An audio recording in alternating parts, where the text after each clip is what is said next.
Hi everyone, Newthany Stash Tano here, the internet's busiest music nerd, and it's time for a review of this new Fat Dog album, WOOF! Yeah, here we have the debut full-length LP of up-and-coming UK music act Fat Dog, who I didn't really know about when I first stumbled upon their music, which came in the form of a single, I believe the song Running, which was released in promotion of this album. And upon digging a bit further into the group, I didn't find a whole lot to know. I mean, this is their first official album to speak of as a group, so no big back catalog to go through, though a few of the band's members seem to have amassed at least a bit of solo output respectively, some of which most definitely plays into the music the group makes as a collective, like frontman Joe Love's experience as an electronic music producer. But yeah, essentially the band started under the COVID lockdowns, and eventually from there would go on to make some strong impressions with a series of wild live performances. They've also opened up for the likes of Viagra Boys as well as Yard Act, two bands that I'm pretty fond of, so that's most definitely good company to keep. I've also seen that their drummer mostly commits to wearing a German Shepherd mask during live performances and in band pictures. But what is more important than all of this is the intriguing and unique sound the band has been able to conjure in such a short period of time, which is all laid out pretty clearly on the opening track to this thing, Vigilante, a track that I think could have had a much stronger ending, but it still works as a tone setter that sets us up for a lot of the sounds and inspirations that we hear throughout the record. The track begins with a very dramatic intro, a timpani roll, and what sounds like a carnival barker introducing the band, which immediately breaks into chilling synthesizers, cinematic bells, and some very dramatic spoken word passages that describes humans as animals with very primal and bestial tendencies. We're all just dogs gnashing our teeth at the moon.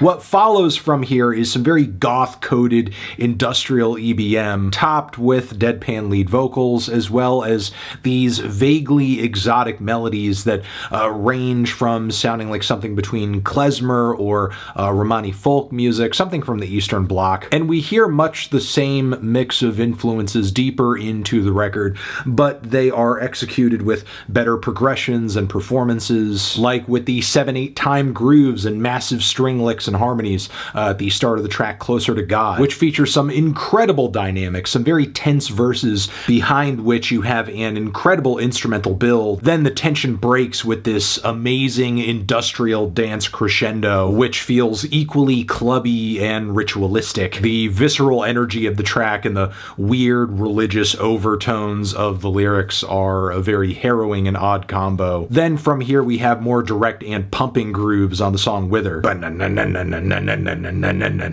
with just driving synth bass lines that feel like something out of a chase scene or a video game. Meanwhile, Joe Love's performance vocally on top of this really sells it. These very simple but very catchy refrains of "You better with a baby before you die," and the shrieks that come right after, "The whole team dies!" And once again, the band does a really great job of giving us a track that just has a great pop sensibility, is visceral and thrilling and exciting and blood pumping like a good rock song, but also simultaneously has this progressively heightened tension to it like a good electronic dance music track. King of the Slugs pushes many of the same instrumental and stylistic elements once again, but does so to an even more epic degree with the longest song length on the record, plus a very orchestral midpoint, which feels almost like Mike Patton or Mr. Bungle inspired. You have these folksier passages in the song which eventually give way to this industrial dance metamorphosis, which again, it's just incredible how fluidly the band brings all of these styles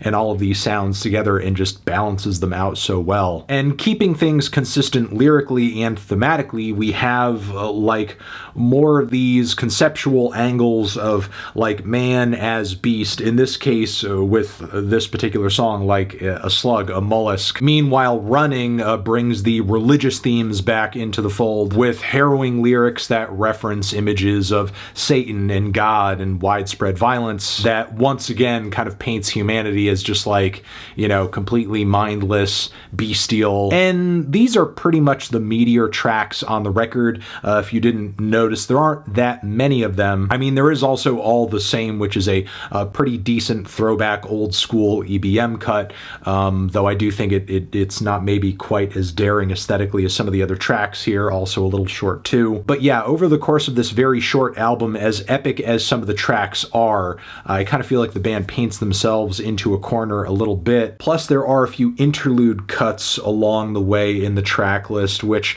don't sound too bad. They're produced very well and present some very interesting aesthetic and musical ideas, but they don't really segue into or from the songs surrounding them all that effectively. Again, we're talking about a record that is just over 30 minutes in length, 9 tracks. You don't really have a whole lot of room to play with, and you're throwing multiple interlude tracks out, including the outro, which does try to come full circle with some of the themes that are spoken about on the first song on the record. But overall, when you're talking about humans as beasts and religion and violence and our base primal instincts and how those things kind of play out into a very dystopian worldview, these are all very huge and very just massive ideas that honestly it's pretty hard to dig into any of these in a profound or significant way in such a short runtime. So yeah, there are most definitely some sounds and ideas on this record that I think could have done with a bit of expansion and exploration. Not to mention that I think you really could have whittled this track list down into a